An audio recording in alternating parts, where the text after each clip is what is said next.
बाप और बेटे और रुल कुदस के नाम से आमीन।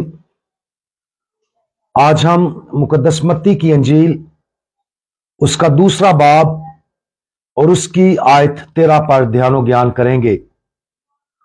और आज हम मासूम शोहदा की ईद मनाते हैं।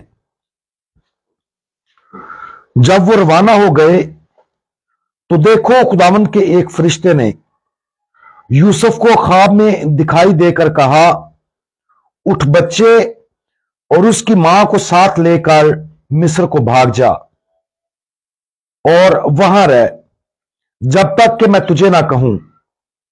ऐसा होगा कि हेरोदिस बच्चे को ढूंढेगा ताकि उसे हलाक करे।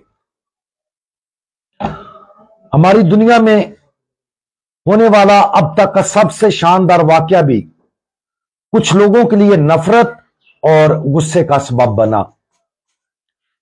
हेरोदिस जो अपनी जमीनी ताकत की वजह से हसद करता था, मजूसियों की तरफ से उसके साथ शेयर किए गए पैगाम की वजह से वो बहुत खतरा महसूस करता था। और जब मजूसी हेरोदिस के पास वापस ये बताने के लिए ना आए कि वो नौजायदा बादशाह कहां है, तो हेरोदिस ने वो किया जिसका तसव्वुर भी नहीं किया जा सकता था। उसने बैतलहम और उसकी सरहदों के अंदर के उन सब लड़कों को कत्ल करवा दिया जो 2-2 बरस या इससे छोटे थे। ऐसी हरकत को समझना मुश्किल है। फौजी ऐसे नापाक साजिश को कैसे अंजाम दे सकते थे? इस गहरे सोग और तबाही का तसव्वुर करे जिसका बहुत से खानदानों को सामना करना पड़ा। एक सिविल हुक्मरान इतने मासूम बच्चों को कैसे कत्ल कर सकता है?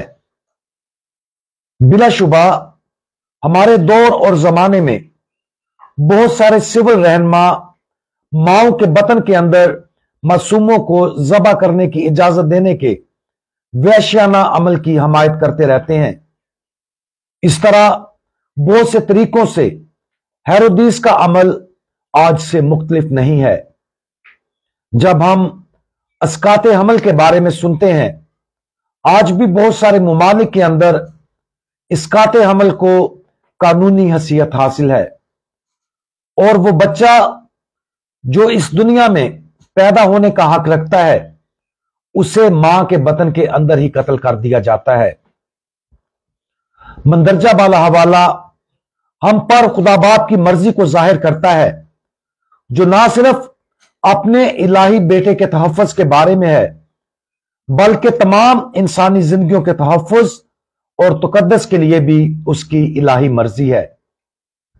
यह शैतान ही था जिसने बहुत पहले हेरोदिस को उन कीमती और मासूम बच्चों को कत्ल करने की तरगीब दी थी। और यह शैतान ही है जो आज भी मौत और तबाही की सकाफत को फरोग दे रहा है। इस बारे में हमारा रद्द अमल क्या होना चाहिए?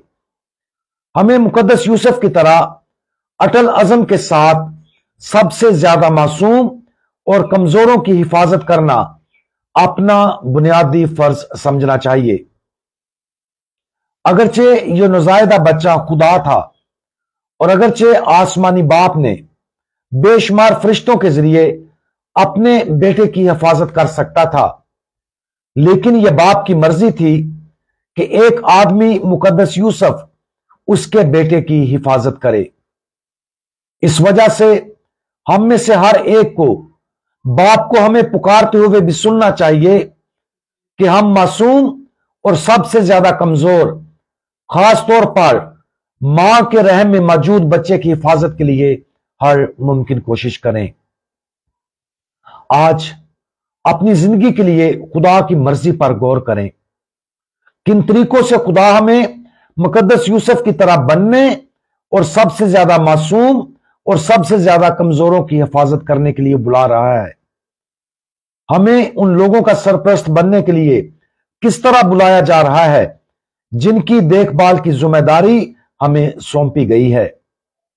यकीनी तौर पर हम सबको उन लोगों की जिंदगियों के तहफ़्फ़ुज़ के लिए काम करना चाहिए जो बिना पैदाइश के माओं के बतन के अंदर कत्ल कर दिए जाते हैं। हर वालदैन, दादा दादी और उन तमाम लोगों को जिनको ये जिम्मेदारी सौंपी गई है, अनगिनत दीगर तरीकों से देखभाल करने और जिंदगियां बचाने की कोशिश करनी चाहिए। हमें उनको अपनी दुनिया की बुराइयों और उनकी जिंदगियों पर शैतान के मुतअद्दिद हमलों से बचाने के लिए बहुत तेजी से काम करना चाहिए। आज ही इस सवाल पर गौर करें और खुदावंद को इजाजत दें कि वो मुकद्दस यूसुफ की तरह मुहाफजत करने में हमें यह जिम्मेदारी सौंपे। प्यारे खुदावंद, हमें बसीरत, हिकमत और ताकत दें ताकि हम सबसे ज्यादा मासूम लोगों की हिफाजत के लिए आपकी मर्जी के मुताबिक काम कर सकें और इस दुनिया की बुराइयों से उन्हें महफूज कर सकें। हमें कुव्वत अता फरमाएं ताकि हम बुराई के सामने डट सकें और जिन लोगों की देखभाल की जिम्मेदारी हमें दी गई है उसमें हम कोताही ना बरतें। मुकद्दस यूसुफ, हमारे लिए दुआ करें। खुदावंद यीशु मसीह, हमारा भरोसा आप पर है। आमीन।